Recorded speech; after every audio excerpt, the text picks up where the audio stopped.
Break ನಂತರ news ಲಂಚ್ಗೆ ಮತ್ತೆ ಸ್ವಾಗತ. ಜನಸಾಮಾನ್ಯರನ್ನ ಬೆಲೆ ಏರಿಕೆ ಬಿಸಿ ತಟ್ತಾನೆ ಇದೆ. ಈಗ ಬಸ್ ಪ್ರಯಾಣದ ಸರದಿ. ಮಧ್ಯರಾತ್ರಿಯಿಂದಲೇ ಕೆಎಸ್ಆರ್ಟಿಸಿ ಹಾಗೂ ಬಿಎಂಟಿಸಿ ಬಸ್ಗಳ ಪ್ರಯಾಣ ದರ ಏರಿಕೆ ಮಾಡಲಾಗಿದೆ. ಡೀಸೆಲ್ ಬೆಲೆ ಏರಿಕೆಯಿಂದ ಸಂಸ್ಥೆಗೆ ಆಗುತ್ತಿರುವ ನಷ್ಟವನ್ನು ತಪ್ಪಿಸೋದಕ್ಕೆ ಬೆಲೆ ಏರಿಕೆ ಅನಿವಾರ್ಯ ಅಂತ ಹೇಳಲಾಗಿದೆ. ಬಸ್ ಪ್ರಯಾಣ ದರ ಏರಿಕೆಗೆ ಶಿವಮೊಗ್ಗದಲ್ಲಿ ಆಕ್ರೋಶ ವ್ಯಕ್ತವಾಗಿದೆ. ನಾವೀಗ ಶಿವಮೊಗ್ಗದ ಸರ್ಕಾರಿ ಬಸ್ ನಿಲ್ದಾಣದಲ್ಲಿದ್ದೀವಿ. ಇವತ್ತೇನು ಬಸ್ ಪ್ರಯಾಣ ದರ 12ರಿಂದ 15% ಅಷ್ಟು ಹೆಚ್ಚಾಗಿದೆ. ಇದರ ಹೆಚ್ಚಳಕ್ಕೆ ಜನ ಏನು ಹೇಳ್ತಾರೆ, ಅವರ ಅಭಿಪ್ರಾಯ ಏನು ಕೇಳೋಣ ಬನ್ನಿ. ಸರ್, ನಾನು ಇಲ್ಲಿಂದ ತಿರುಪತಿ ಹೋಗ್ತಾ ಇದ್ದೆ. ಈ ರೇಟ್ಗಳು ಕೇಳ್ಬಿಟ್ಟು ನನಗೆ ಒಂಥರ ಶಾಕ್ ಆದಂಗೆ ಆಗಿದೆ. ಹಾಗೆ ಈಗ ವಾಪಸ್ ಮನೆ ಹೋಗ್ತಾ ಇದ್ದೀನಿ. ಈಗ ಏನಾಗಿದೆ ಅಂತ ಹೇಳಿದ್ರೆ, ಈಗ 10ರಿಂದ 12% ಜಾಸ್ತಿ ಮಾಡಿದ್ದಾರೆ. ಇವತ್ತು ದುಡಿದು ಜೀವನ ಮಾಡೋದೇ ಕಷ್ಟ ಆಗಿದೆ ಜನ. ಈಗ ಕೇಂದ್ರ ಸರ್ಕಾರ ಡೀಸೆಲಿನ ರೇಟ್ ಜಾಸ್ತಿ ಮಾಡೋದಂತೆ, ಇಲ್ಲಿ ರಾಜ್ಯ ಸರ್ಕಾರ ಬಂದ್ಬಿಟ್ಟು ಬಸ್ಸಿನ ದರ ಜಾಸ್ತಿ ಮಾಡೋದಂತೆ. ಈಗ ಏನಾಗ್ಬಿಟ್ಟಿದೆ ಅಂದರೆ, ದಿನನಿತ್ಯ ಹೋರಾಟ ಮಾಡಿ ಜೀವನ ಮಾಡಬೇಕು, ಆ ಪರಿಸ್ಥಿತಿಗೆ ತಂದಿರ್ತಿದ್ದಾರೆ ಎರಡೂ ಸರ್ಕಾರ ಸೇರಿಕೊಂಡು. ಈಗ ಇನ್ನು ಮುಂದಿನ ದಿನಗಳಲ್ಲಿ ಎಲ್ಲ ಜನತೆ ಸುಮ್ಮನೆ ಇದ್ದರೆ ಉಸಿರಾಡಲಿಕ್ಕೂ ಹೋರಾಟ ಮಾಡ್ಕೊಂಡೆ ಉಸಿರಾಡಬೇಕು ಅನ್ನೋ ಒಂದು ಭಯದಲ್ಲಿ ನಾವು ಈಗಿದ್ದೀವಿ. ನೋಡಿ, ಎಷ್ಟೋ ಜನ ಸಾರ್ವಜನಿಕರು ಬೇರೆ ಬೇರೆ ಊರಿಗೆ ಹೋಗ್ತಕ್ಕಂಥವ್ರು 15 ರೂಪಾಯಿ ಬಸ್ ಚಾರ್ಜಿಗೆ ಬದಲಾತಿಗೆ ಅಂತ ತಂದವರು ಇವತ್ತು 2 ರೂಪಾಯಿ 3 ರೂಪಾಯಿ ಜಾಸ್ತಿ ಆಗಿದೆ ಅಂತ ಹೇಳ್ಬಿಟ್ಟು ಇಲ್ಲೇ ಕುಳಿತಂಥ ಒಂದು ಉದಾಹರಣೆಗಳು ಕಾಣ್ತಾ ಇದ್ದೀವಿ. ಎಲ್ಲಿಯವರೆಗೆ ಇದು ಒಂದು ಸೂಚನೆಯೂ ಕೊಡದೆ ಇದು ಹೆಚ್ಚಿಗೆ ದರ ಮಾಡಿರ್ತಕ್ಕಂಥದ್ದು ಘೋರ ಅನ್ಯಾಯ ಆಗಿದೆ. ನಾನು ಮೈಸೂರಿಗೆ ಹೋಗ್ತಾ ಇದ್ದೇನೆ. ಈ ಬಸ್ಸಿನ ರೇಟ್ ಇವತ್ತಿಂದ ದಿಢೀರ್ನ ಏರಿಸಿರೋದು ಕಂಡ್ರೆ ರೈಲೇ ನಮಗೆ ಗತಿ, ರೈಲೇ ಗತಿ.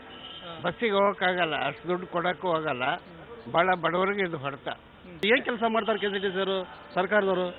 ನೋಡಿ ಹೇಳಿ, ಮತ್ತೆ ಕೇಳಿದ್ರೆ ಒಂದ್ಸಲ 20 ರೂಪಾಯಿ ಅಂತಾರೆ, ಒಂದ್ಸಲ 18 ರೂಪಾಯಿ ಅಂತ ಅವ್ರು ಕೊಟ್ಟಿದ್ದೇ ರೇಟು ಬಿಟ್ಟಿದ್ದೇ ರೇಟು, ಆ ಥರ ಮಾಡ್ತಿದ್ದಾರೆ. ಸ್ವಲ್ಪ ನೋಡಿ, ಸ್ವಲ್ಪ ಸರಿ ಮಾಡ್ಬೇಕಂತೇಳಿ ನಾವು ಕೇಳ್ಕೊಂಡಿದ್ದೀವಿ ಸರ್ಕಾರಕ್ಕೆ.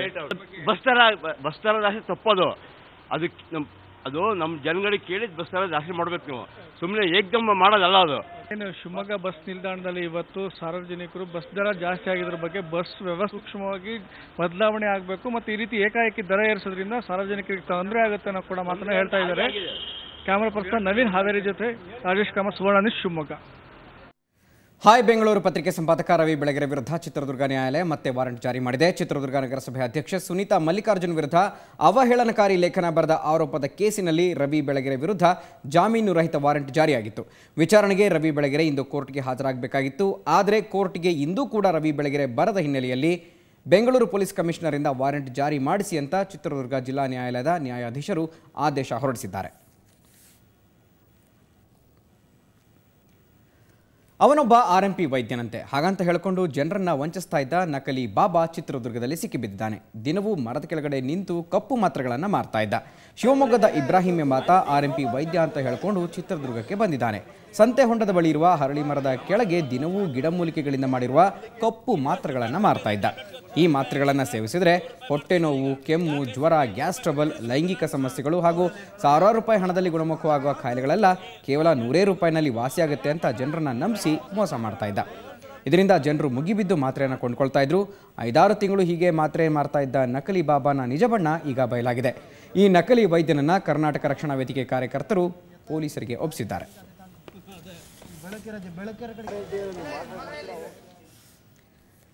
ನಿಮ್ಮ ನೆಚ್ಚಿನ ಸುವರ್ಣ ನ್ಯೂಸ್ ನಡೆಸ್ತಾ ಇರುವಂತಹ ಸುವರ್ಣ ಕಪ್ನ ಸೂಪರ್ 6 ಹಂತದ ಪಂದ್ಯಗಳಿಗೆ ಇಂದು ಚಾಲನೆ ದೊರಕಿದೆ. ಕೆಂಗೇರಿಯ SJJBAT ಮೈದಾನದಲ್ಲಿ ನಡೆಯುತ್ತಿರುವಂತಹ ಪಂದ್ಯಗಳಿಗೆ ಇಂದು ಶ್ರೀ ಬಾಲಗಂಗಾಧರನಾಥ ಸ್ವಾಮೀಜಿ ಚಾಲನೆ ನೀಡಿದರು.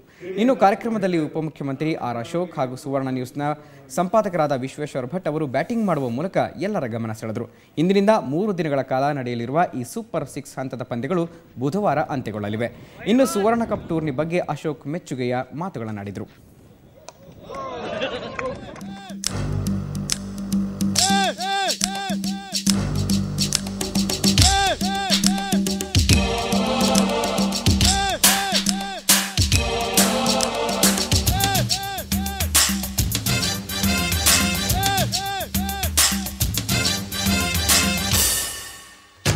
ಇದು ಒಂದೇ ಮ್ಯಾಚ್ ಕಣೋ,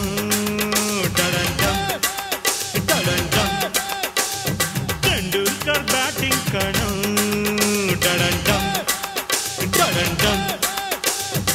Tendulkar takes his stance, the bowler is coming on to bowl, it's a lower pitch ball, beautifully driven between cover and extra cover, and it's a 4!